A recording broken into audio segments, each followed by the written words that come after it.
eclectic and relevant as possible. So we have, you know, anything from having Samin Nosrat talking to events on food packaging to 18th century American manuscripts, a real range. And in fact, the event that we had on Monday night, we ran an event with Claudia Rodin and Simon Sharma, and Lucy Silver was the chair, on Jewish food. And that tied in really beautifully with an exhibition we have at the moment, which is on called Jewish Manuscripts, Hebrew Manuscripts, which is looking at has on show the most incredible items dating back to the 10th century of Jewish scholars, including some potions and recipes. And it was a fantastic link to make between this event and that exhibition. So that's a kind of broad context, but let me get you into the collections, as it were. I'm just going to take off my headphones for a second and then also share my screen. Can you all hear me? Yes. Am I clear? Okay. I'm just going to share this with you very quickly.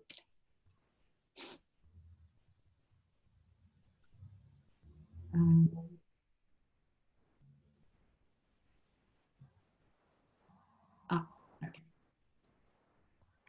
So I imagine that a lot of you know the British Library if you live in London, or if you ever travel to London, particularly if you come through St Pancras, but that is the British Library. I won't talk too much about it, other than to say that it is a legal deposit library. So that means that we get one copy, or we should get one copy of every item published in the UK. But in addition to that, we also collect an enormous amount, we acquire an enormous amount of material outside of that, and that will become clear as I speak. But I thought you might just be interested to know that that courtyard that you can see at the front, when you walk across that courtyard, what you're walking on is 4 double height basements of storage, and that's where we store our most valuable and our most used items.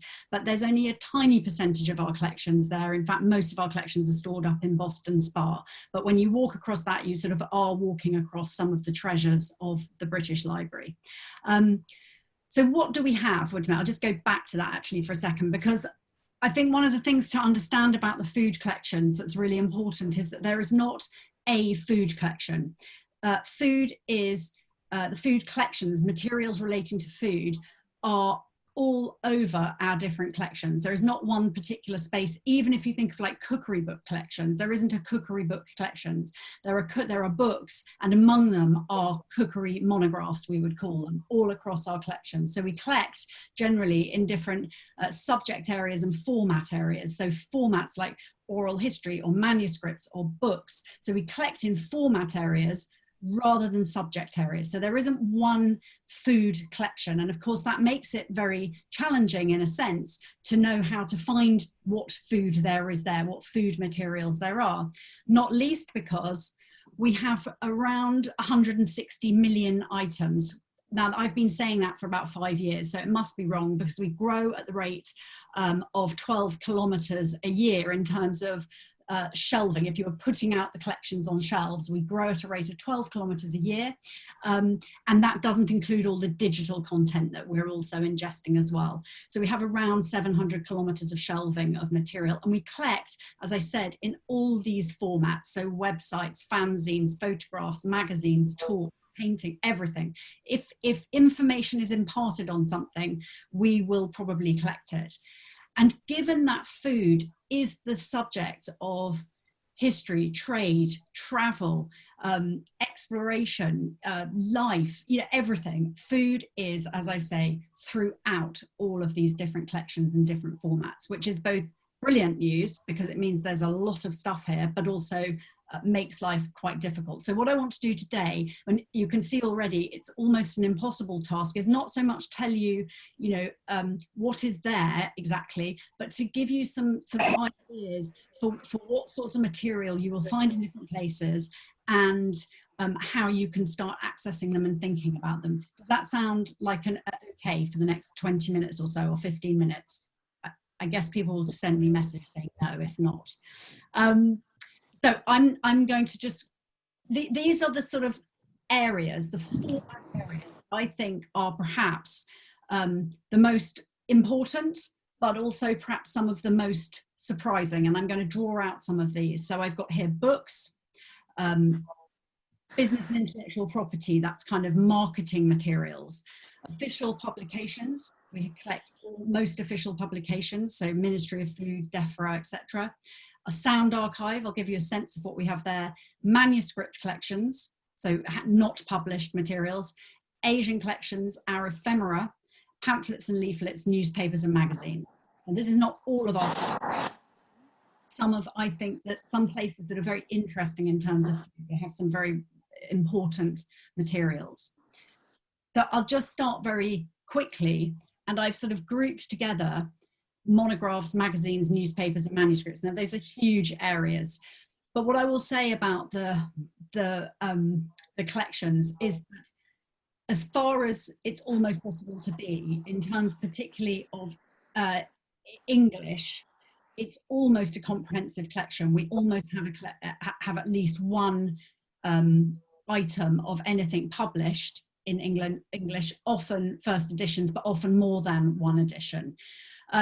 Possibly one of the earliest and most significant documents, which was not published, of course, because it was before printing in 1390, is a manuscript called The Form of Curry, which I'm sure some of you know, which is a 25-foot vellum scroll, the recipes of the court of Richard II, which is an extraordinary document kind of marking what the most wealthy people in society at that time ate. And it's an incredible indication of both sort of what people were eating at that time if they were fantastically wealthy, but also of our connections with Spain, the Levant, the Middle East. So it kind of gives you this sense of a kind of global exchange of food. Now, if you wanted to come to the British Library to look at that, you would need special permission, but this, along with lots of other very valuable and precious documents, has been digitized. So if you type The Form of Curry into the British Library website, you can spend time looking through this wonderful document. So that's one of the sort of oldest collections in our manuscripts of cookery collections. But then we have kind of cookery books really from the 1500s onwards, once the printing press starts, and we have an almost comprehensive collection, certainly in English language, but not only. So we also have collections from where we've had kind of colonial imperial links. So cookery books published in India, cookery books published in the Caribbean, etc. So we have that sort of material as well. But beyond cookery books, we also have travel guides, restaurant guides. Here I've got a very early, I've got that Vegan News is the first newsletter of the vegan news, of the Vegan Society, which I think it was started in, I bet Jeff could tell us, I think it was 1939, if you can see the date on there, maybe 1945, anyway, around then. And it was hand printed like this for the first year or 2 years. We have all of the copies of that, but then we also have some of the earliest, for instance, guides to vegan restaurants. That vegan guide there is from 1969. It's really interesting to see what people are advertising, where to go on holiday, who to go on holiday with at that time if you were vegan.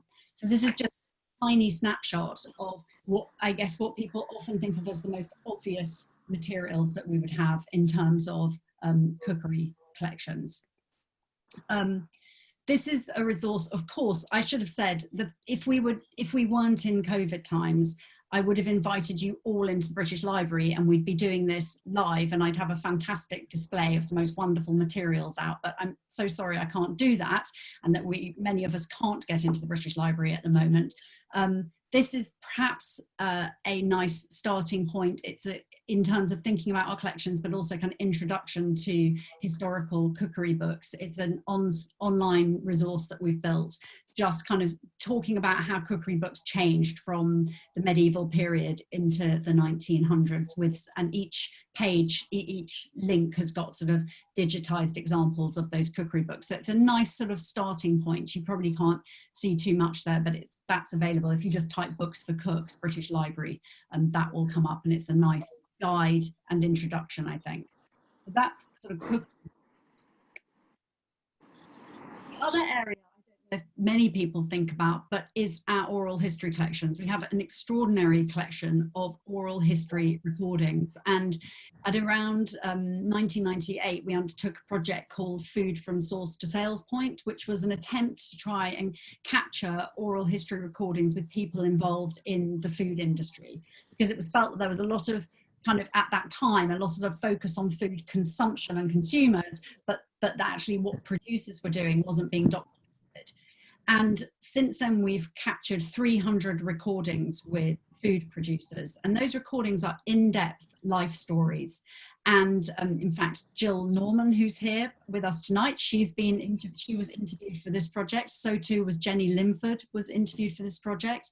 But also Claudia Rodan, Elaine Holgarten is here this evening. She was interviewed for this project as well.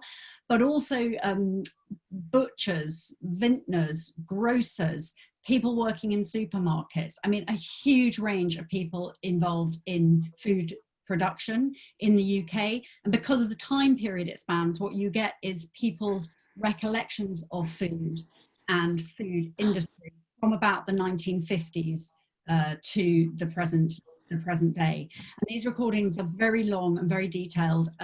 They're life stories, so they really try and situate the person within the broader context of their life. They start with their birth, their schooling, their parental expectations, what they ate at home, how they lived, incredibly detailed documents. And this, at the bottom here, you have a catalogue reference. The catalogue for these collections is cadenza. It's really fun and worth just having a bit of a sort of route around on cadenza. So cadenza is the catalogue. Now that is going to search every single sound recording held by the British Library, not just oral histories. That will be bird song, wildlife song, spoken word, all our music collections. So it's totally overwhelming, and unless you type in a special search for oral history, so that will narrow it right down. But then also if you put in that number there I have, C821, that is just for the food recordings. So that will bring up around 400 recordings. So it's a way of narrowing from about, I think it's about 7 million down to 400, which is obviously help. So these recordings are really wonderful. That's the catalogue, but we also have digitized a huge number of our sound recordings as well. And these can be found at BL Sounds, which is up here, https://sounds.bl.uk. And this is the interface, and you can see just down at the bottom, can you see there's a tab that says food? Where if you clicked on that, it would give you, I think there's probably about 60 interviews now that have been fully digitized, and each of them has a summary with them. In fact, all our catalogue records have quite detailed summaries so that you can read through and sort of navigate your way through a recording to see whether you would like to listen to it, because the recordings are between 6 and 10 hours each of them long. So this is a really great search tool. I put here I'm not sure if this will work, if I can play you a sound recording, but this is, I'm going to try and do it. This is a man called Paul Langley, who was a butcher up on York Way until very recently. He used to run, some of you might know the butcher's shop called Kramer's. It was Philip Kramer's butcher's boy, Paul, who then took over the butcher's. And this is him, I hope it will work. This is him talking about being an apprentice in the 1960s in the butcher's. Oh, that does not work. I hope let me just try one more time. I remember one Christmas, we used to do lots and lots of turkeys. This is work for Mr. Kramer there. Lots and lots of turkeys. We used to have great big bins of guts. I mean, like, you're looking at twice the size of dustbin of turkey guts. And I was put in there head first, dumped in it.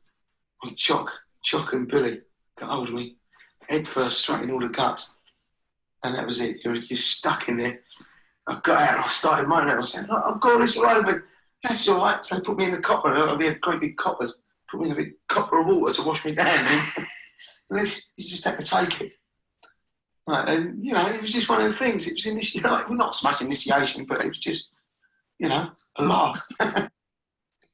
So that is a tiny extract. It's one of my favorite interviews because he was such great fun, but it's a tiny extract, but I hope it gives you a sense of how alive these recordings are, that they give you the most incredibly evocative sense of people's memories of working in the food industry, as well as descriptions of food life, food business, people's consumption habits. I mean, really incredible, and just completely bring to life the most incredible historical accounts of food. And I personally feel it's a kind of underutilized resource and very rich. So that's a taste of that. So those are the sound archives and oral histories. Another collection which is really interesting, and I confess that I only know a little bit about it, is a collection of 17th century manuscripts, which has obviously been at the British Library for a very long time, and I've known about a few of them, but my colleagues in the manuscripts department have just put together this wonderful guide at the bottom of culinary manuscripts from the 17th century from the British Library. And these, I think, again, because they haven't had a guide before and they've been sort of hidden in our collections, I think this is a really interesting new seam for researchers to go and discover. And here you can see this image on the right is the a list of dishes that were presented to Queen Anne of Denmark in 1613. And some examples of the sorts of material that are in these manuscripts are listed there. So kind of people's bills of fare, housekeeping, documents of housekeeping, recipe books with instructions for how to serve dinner, an account of food served to Elizabeth I. So this, I think, is a really interesting area and slightly underexplored, but this new guide is really, I think, a really useful resource for people.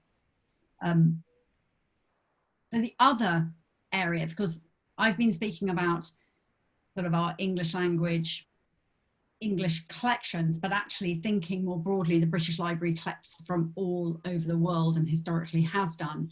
And there's a huge amount of food related material held in those collections. And I cannot do justice to it in the time that I've got today, but this is just to sort of remind people of this sort of material. So we've got Western language printed books, but Asian language printed books, manuscripts, Asian languages, we have all the India Office records, India Office private papers, and also India Office prints, drawings and photographs, and a few examples from there just to illustrate the range of sort of material that we have. And I have to say, it's pretty thrilling when you go into the India Office records, if none of you have ever been, because often you are looking at documents that haven't been looked at. You can tell they haven't been looked back before because they're still bound in their original bindings. And so you can come across things that you know you're the first person to look to them for 100 years or so. Certainly this was the case here for this poster, which was, as you can see, it's displaying a ship taking immigrants from India to the West Indies, and it's describing the different food rations for the different classes of people in great detail. And at the bottom, you can see it says young children's scale as well. So very interesting document. There's also an enormous amount of material. There's an enormous amount of material relating to, this is from the India Office records, relating to sort of colonial governance and sort of concerns about food, crops, food supply, trade, etc. And there's lots and lots of photographs relating to food and food production, all sorts of material to do with different sorts of cattle and crops, and then also lots of maps about crops and food production. So a slightly different way of thinking about the collections, perhaps in sort of cookery books and recipes, but another way of understanding food in the collections. I should also say that in the India Office records, there's an enormous amount of personal letters. So I found some wonderful letters from the wives of the English wives of Indian of expats, but these wives detailing the daily struggles to feed the sort of family and the household, and keeping chickens and the recipes they were cooking, and these kind of extraordinary recipes that bear no relation and is no sense really to where they are, very attempts to replicate sort of British cooking in India, which are really sort of illuminating about the kind of colonial project and what it was trying to do. So there's lots of personal letters there as well. So the next collection I want to draw your attention to, when I'm romping through these, and each one of these has got, each one of these collections would really merit a sort of few years of study or consideration. So I'm apologizing, but I'm just hoping that I'm whetting your appetite. The other collection sits in our business and intellectual property area.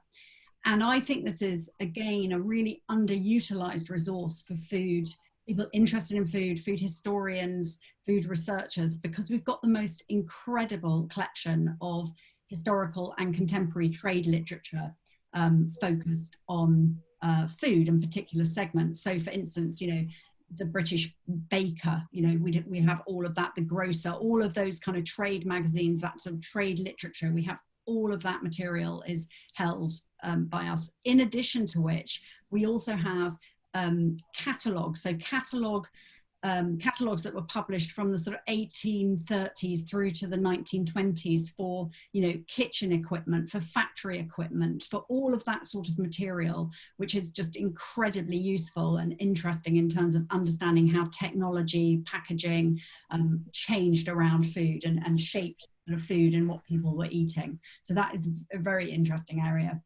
The other is that we have market research reports.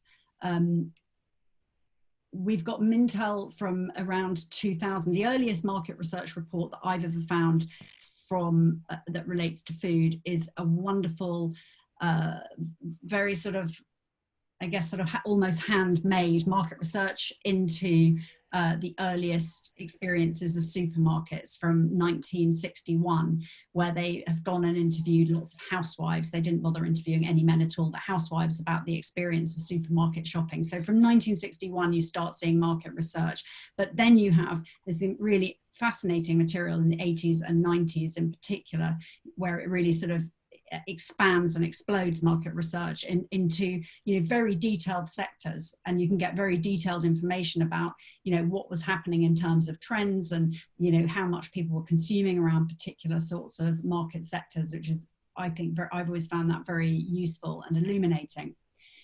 And the third area in the business and intellectual property collections, which I think is really worth thinking about, is our patent collections, which date back to the 16th century and detail inventions pertaining to food, and as such a kind of document of human ingenuity. I mean, they are just the most wonderful things, not least because you can just go into the business and intellectual property collections section, and you can actually, unlike many of our collections, which are held, you know, in stacks and you have to order them, the patent collections are actually available in the reading room. So you can go and stand and browse, and they're organized in particular sections,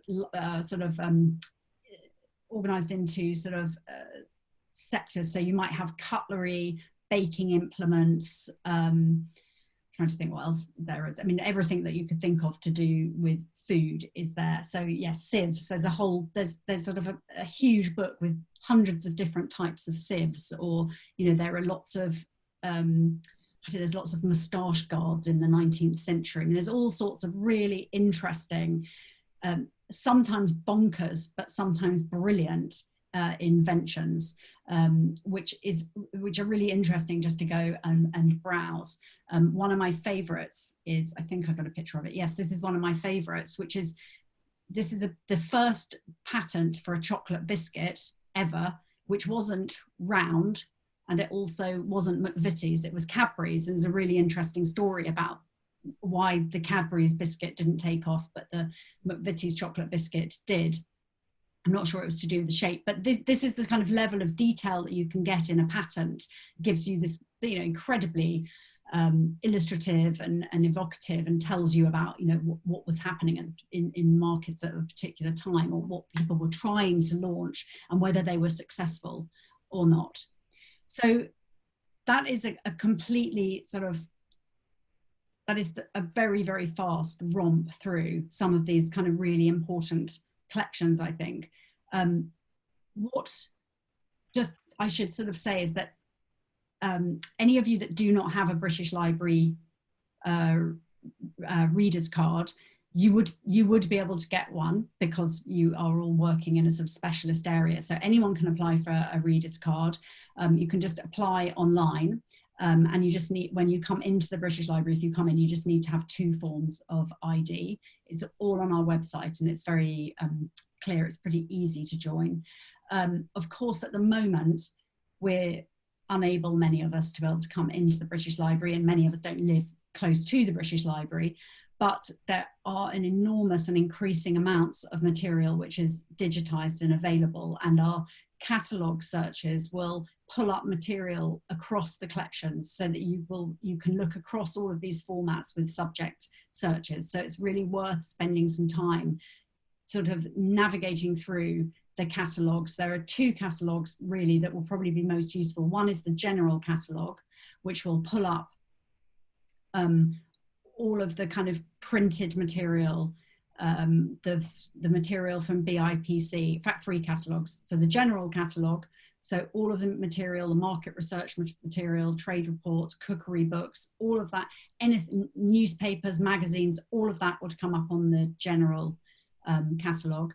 Then there's the cadenza, the sound archive catalogue, where you get the detailed accounts of people's oral histories with every half hour has about 150 words of description of what people said, so you can search those very easily. And then the third would be the archives and manuscripts catalogue. So there are 3 catalogues to navigate your way around this material.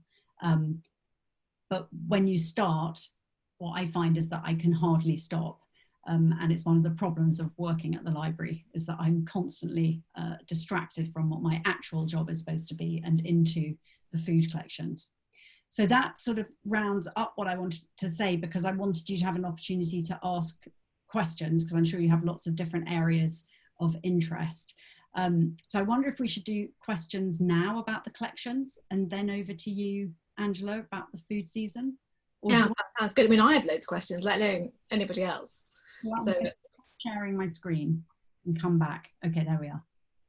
So Polly, can I just ask you a couple of things? Sure. So when you're saying that we can go online and delve into the catalogues and see things, or are you saying we can delve into the catalogues, to what extent are materials digitised and will actually come up on the screen for us to look at?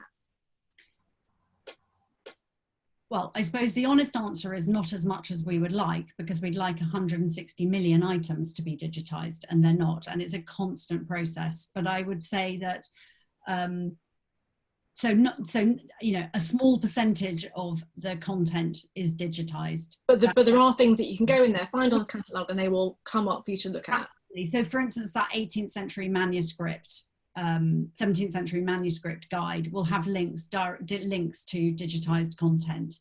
The the form of curry has been digitized, so there's material like that which has been digitized, and when you do a search on our catalogue, it will immediately tell you if something's been digitized or not, and you can link straight through. And the things that aren't at the moment, can people access them at all at the library? Yes, they can. So you can go into the British Library at the moment, but we've got very restricted numbers. So the first thing is you would need to have a reader's card. So the first thing to do if you don't have a reader's card is to go onto our website, register for a reader's card, which isn't onerous, but it just makes the process much quicker. Register for a reader's card, and then you'll be booked in for a slot to go and get given a reader's card on site. And at that time, you can also book a slot to go and use the reading room. And I think at the moment, the slots are 2 hourly slots.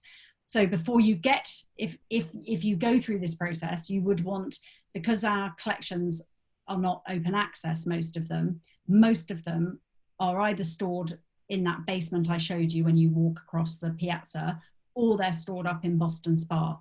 So what you would want to do is you would want to look at our catalogue and spend time working out what it is you want to see beforehand, so that you can pre-order the material, because some of the material, if it's in Boston Spa, will take 48 hours.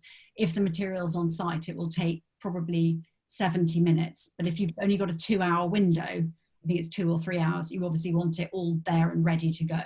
So that's the sort of order of things to do. Brilliant. So Jeff Tansey has a question. Jess, You unmute yourself and Yeah. ask Polly. Yeah, hi Polly, lovely to see you. Thanks, really interesting. I'm interviewing James Walvin tomorrow for the Food Systems Academy blog, looking at very much the kind of how embedded in European colonial history, slavery, etc., our current food system is as part of this whole decolonising it. And I want to point people to other resources, but having listened to you, clearly the library's got a massive amount, but it's not that easy to direct people directly to things. Any tips, I was wondering? You can answer later if it's too detailed for everyone. I mean, I think the honest answer is, Jeff, that you're absolutely right. We do have the most incredible collections that will relate to that subject, you know, and probably collections that are in scale and in content probably unavailable anywhere else.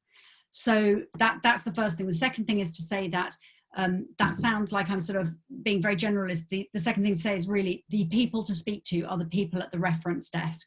So for instance, they are really expert people in our reading room reference desks. So I would go in that case to manuscript archives and manuscripts and to the India Office records to try and unearth some of that material. Having said that, Jeff, at the British Library, there's also a centre within the British Library called the Eccles Centre, which promotes scholarship about North America, including the Caribbean, North America and Caribbean, Canada and USA.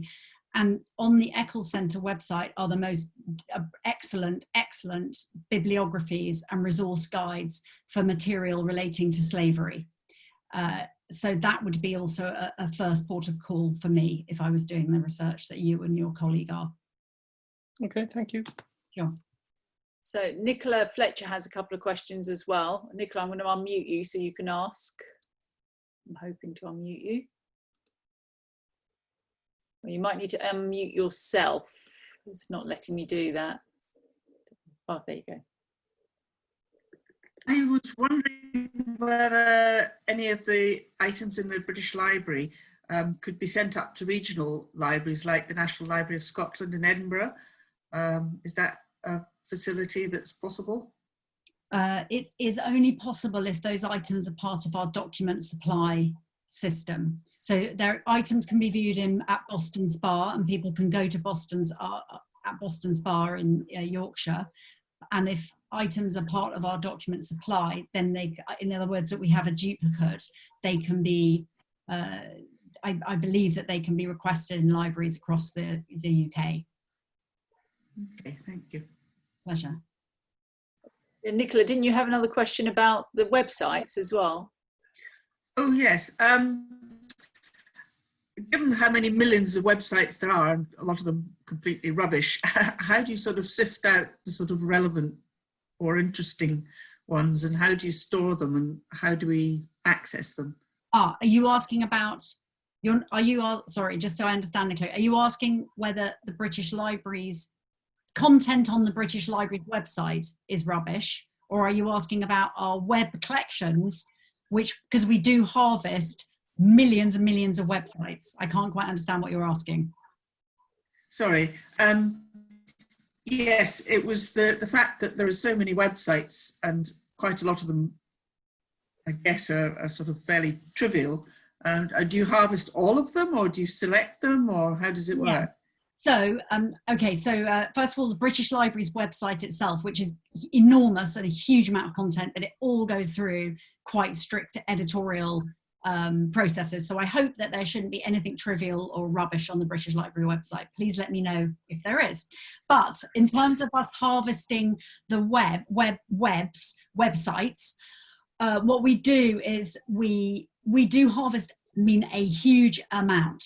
But what we do is we tend to harvest in terms of subject areas. So food is a huge subject area. Feminism is a huge subject area. The environment is a huge subject area. And subject experts, of whom in terms of food, there are probably 10 of us at the library, will make recommendations for the sorts of websites that we should be harvesting and collecting.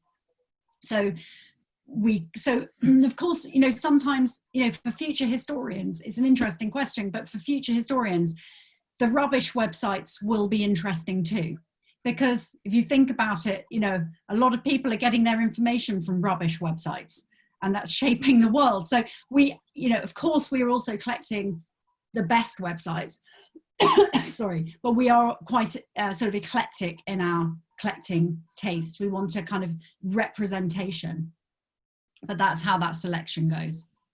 But we also do this crazy thing, which isn't to do with food particularly, but I think it's every 6 months, we do a snapshot of the entire World Wide Web and harvest the whole World Wide Web at a particular moment in time, which is kind of mind-blowing in terms of the volume of data that you're ingesting at that time. So that's for a whole set of my digital specialist colleagues.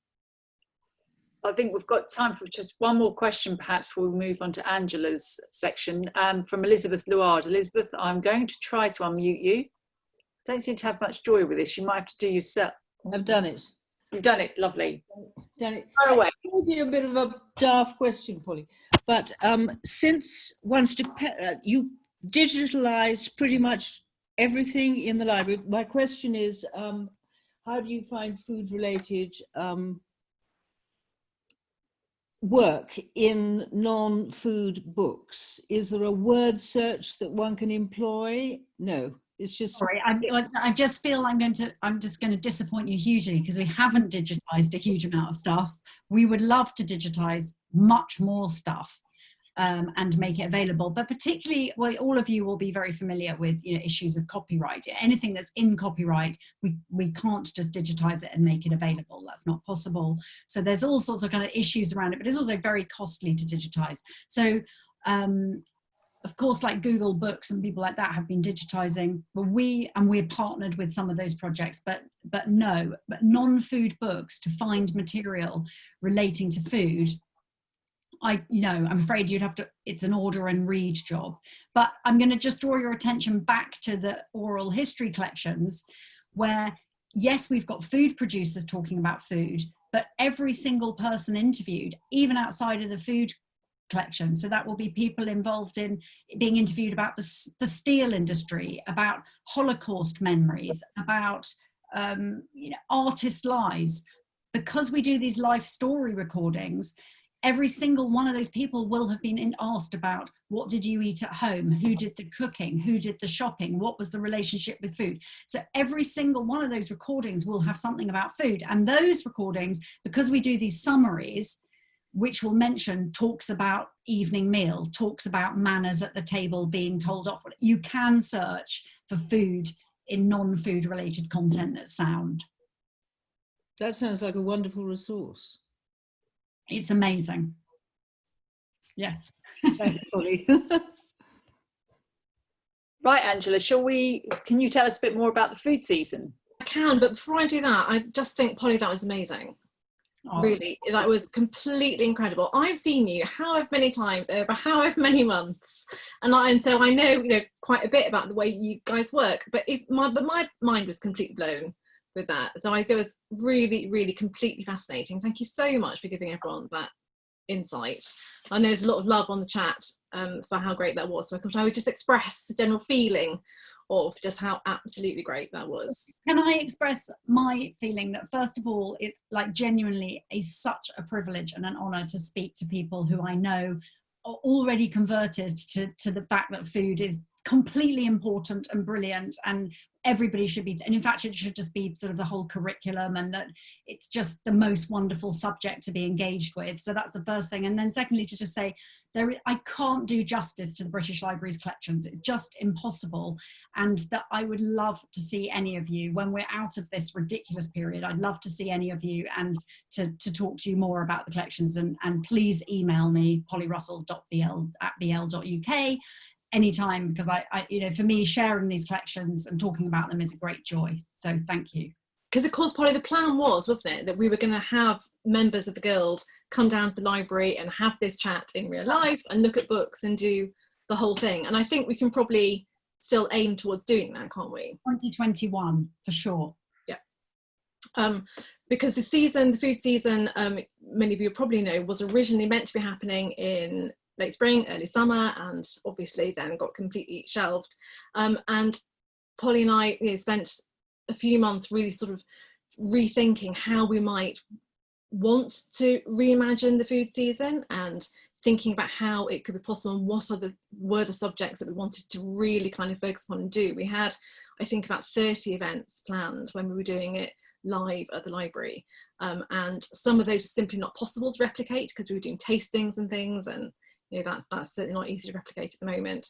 And what we wanted to do, I think I'm right to say, Polly, is really focus in on some of the really urgent issues and conversations and solutions possibly which are around at the moment, as well as trying to do some kind of lighter content as well for people to just kind of watching it and enjoy it. And as you said at the beginning, always kind of really tying back to the collections as well. So we've come up with, I think it's 12 events we have across the season. The season opened, it feels like ages ago, but I think it was only last week. Yeah. We were at River Cottage, and we had a wonderful conversation with Polly had a wonderful conversation with Hugh Fern, the Whittingstall, and B. Wilson, and that will be live on the website on the food season pages for you to rewatch. It's not on quite yet, but I think in a couple of weeks it will be. And what I will do is make sure we put on the Guild newsletter when these recordings are available to watch. So if you don't catch them when they're actually happening, you can always kind of go back and watch. So the ones we've had so far are the Hugh Fern, Whittingstall and B, which was absolutely brilliant. And then we had a lovely conversation with Asma Khan and Jimmy Famuwera and Tim Anderson talking all about restaurants, but we weren't really talking about the sort of COVID implications of restaurants and what's happening. We were thinking more about the broader challenges and the politics really of the kitchen, and really sort of delving a little bit deeper into what's been problems and issues in the restaurant scene way before what everyone's having to cope with now. So that's a really interesting, very, very broad conversation. As Polly said at the beginning, we had the history of Jewish food, Simon Sharma and Claudine Rodan earlier this week. So they're the only ones we've had so far, Polly, I think. Yes, yep. Yes. All great, all definitely worth a watch when they come back and to catch. So the ones we have coming up, so the season runs until the 20th of October. We have a real breadth of stuff still to come. I think the next tranche is amongst the most exciting, I think. We have a double bill happening on Saturday, which is really looking very much in the round at food production and supply and consumption and access to food. So we have wonderful Tim Lang and Dee Woods in conversation with Sheila Dillon on Saturday afternoon, addressing all the things which you would imagine to be addressing. This is going to be such a lively, vibrant, and I'm sure at times slightly difficult conversation between them, because I think they do come at it in slightly different ways, and I think it'll be really interesting to have Tim and Dee really kind of getting into the nitty-gritty of this together, thinking about how do we get our food and how do people get the food, and is there such a thing as cheap food and all of that stuff. And then later on that afternoon we have an event called Beyond the Bank, which is thinking about food banks, so taking some of the issues that Tim and Bea will be talking about in the afternoon about access to food and the problems about access to food. And why is it that so many people do have difficulty with access to good food, to cheap food? And we're looking at how food banks can do so much more than just give food. Obviously, that's a fundamental purpose, but the real kind of community aspects of so many of the initiatives that are happening around the country. So we have a wonderful panel who are doing that. We have Barney Houghton from Bristol Square Food Foundation. We have Jess Thompson from My Grateful. We have Kemi Akinola, who's doing Brixton People's Kitchen. So that is going to be really interesting. People absolutely at the coalface of really seeing how communities can engage with food and how food can help empower communities. And then that sort of feeds quite nicely into an event on Tuesday, I think it is, which is Carolyn Steele, Captain Many, talking about Carolyn's book Zootopia, which I'm sure many of you will be familiar with, and sort of looking again at food issues and how we can have a better food system. So I think we have 3 events there which are doing something which I think it's really exciting to be looking so in depth and in the round of these issues which could not be any more live and vibrant at the moment. So that's the next ones we have coming up. Can I just touch quickly, Polly, before we finish on a couple more? Because I've banged on about this quite a long time. We have, what should we go to? So we have, if I share my screen, which is what I should at the beginning, shouldn't it? Sam, can you, yeah. Of course, no worries. Okay. So if I share my screen, we can sort of, I hope.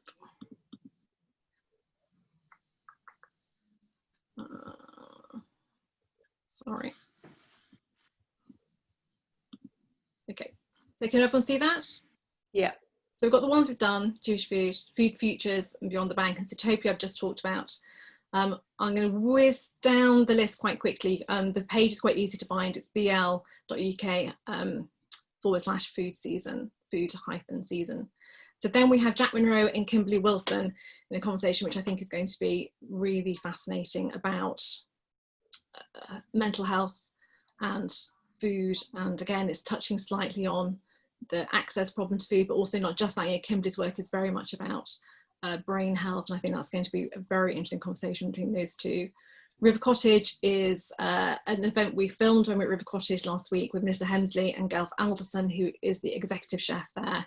They're doing a cooking demo, so very different from some of the other things we have in the season, which are really sort of people talking. This is Melissa and Gelf actually in the kitchen doing lots of things about minimising waste in the kitchen.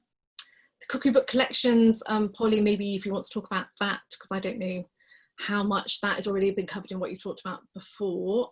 Feeding Our Children, B. Wilson and the Gluten Mystery, Jason O'Rourke and Anna Olofsteter, who is a nutritionist, talking about, as you can imagine, all the different issues around making sure children have a broad and healthy diet.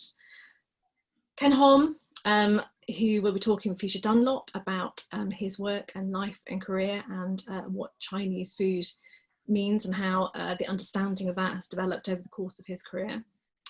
Black British Food Stories is an absolutely terrific panel led by Melissa Thompson, talking about Black food in terms of the challenges of perception, but also the celebration of, and I think that will be very, very deep, and I think a real insight into the issues and the joys surrounding that. Borough Market are doing an event which is going to be really looking at how do we get our food, and really thinking about all that happened when COVID first hit, and about supermarkets and stockpiling, and really to what degree we over rely on supermarkets, and thinking about small producers and markets, and how that all can play itself out long term rather than just in the kind of immediate term of people suddenly kind of going to their local shops and then maybe drifting back again, looking at the kind of long term issues and maybe solutions about how we gut our food. And then we end the whole thing with Tom Kerridge at the Hands and Flowers, where we'll be going down to him. So we started the season going down to River Cottage, we're ending the season going down to the Hands and Flowers and talking to Tom about his work there, and also getting a broader perspective from him about his take on the restaurant industry. So there's quite a lot there. There's much more detail, obviously, if you get yourselves over to the BL website, and you can see what's there. Some of them are free to watch, some of them are, I think, £5, and they will all be recorded and then available to watch afterwards as well. There we are. So Barbara, does that answer your question that you had about being able to watch the videos and the conversations after the event? Yes, it does. Thank you. Thank you very much. Does anybody else have any questions for Polly or Angela? If not, I've got one, Polly. So I often, because what I do, I often go to the rare book section, but what point do you have to get special permission? Because it always amazes me how much you can actually access in the rare book section. And stuff that I mean, the first time I remember I actually asked if I had to wear gloves, and they looked at me like I was bonkers. I had to wear the special white gloves, but apparently not, at least not when I went. So yeah, what point do you have to get this? You were saying about the form of curry. What point would you have to get special permission? So, okay, that's a really nice question. And first of all, I'll just say about the gloves, because everybody thinks about the gloves. And like, if I ever do any TV recording, they always want you to put the gloves on, because then you look like a proper curator or archivist. But in fact, as some of you may know, it's now not a best practice to have the gloves. You're supposed to just use your hands, because when you have gloves on, you're much less sensitive to the material and you're more likely to tear it or rip it. So in fact, the gloves are bad practice. It's no gloves, people. So, which is always disappointing for a television director, because they want you to look like the person. Anyway, so that's just a fun thing. But no, you're absolutely right. You know, it's an interesting that about the form of curry. When I first started working at the library, probably 8 years ago, I sort of, you know, I called up the form of curry, and I literally could not believe it. I was in the rare books room, and they brought me the form of curry, and they just put it on the desk, and I just thought, this cannot be right. They can't be just letting me just open the form of curry here. No one's going to sort of be standing around anyway. They weren't, and I did. And you know, you can access, and obviously people are checking that you're doing the right things and you're handling it very carefully, and you have to use the snakes, and you know, obviously you this incredibly precious material. But the point is, you know, you are so close to, you know, tantalizingly close to this material and able to touch it and handle it with great care.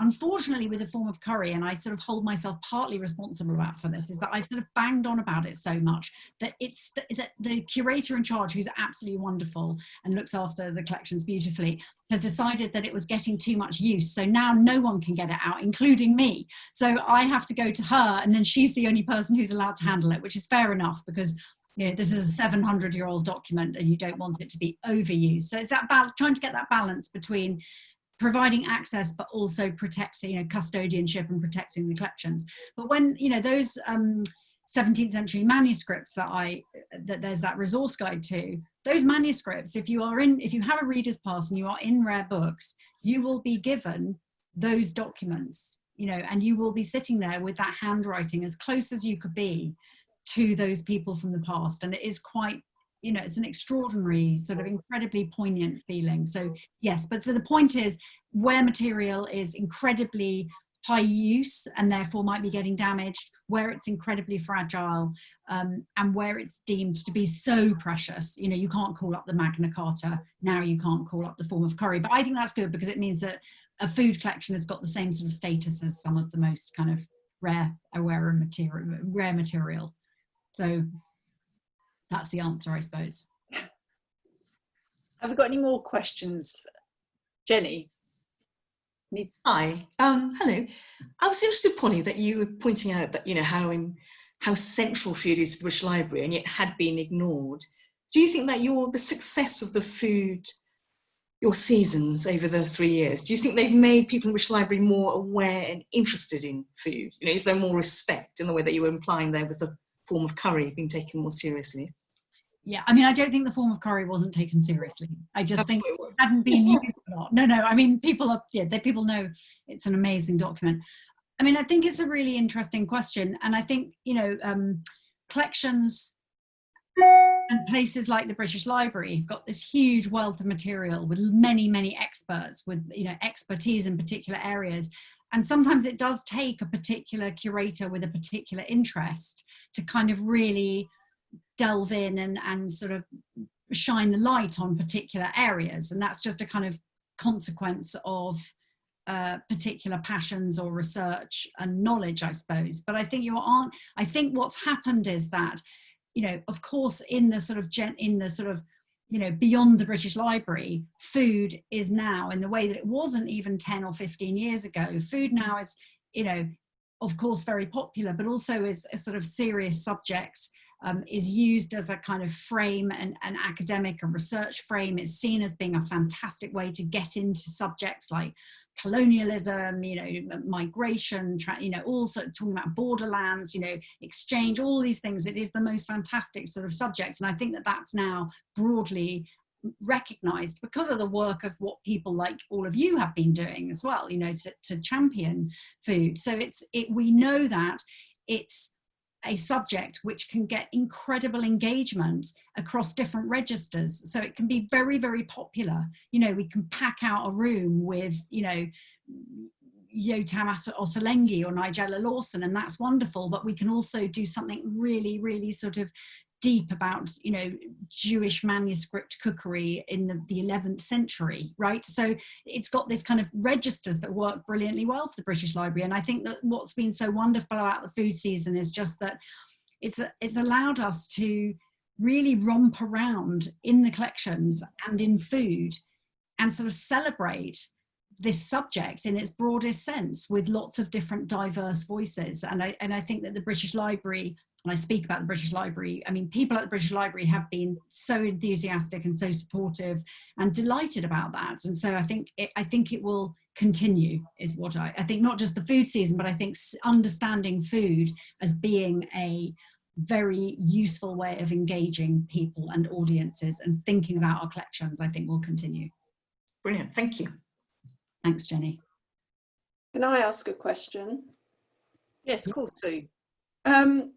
You mentioned schools.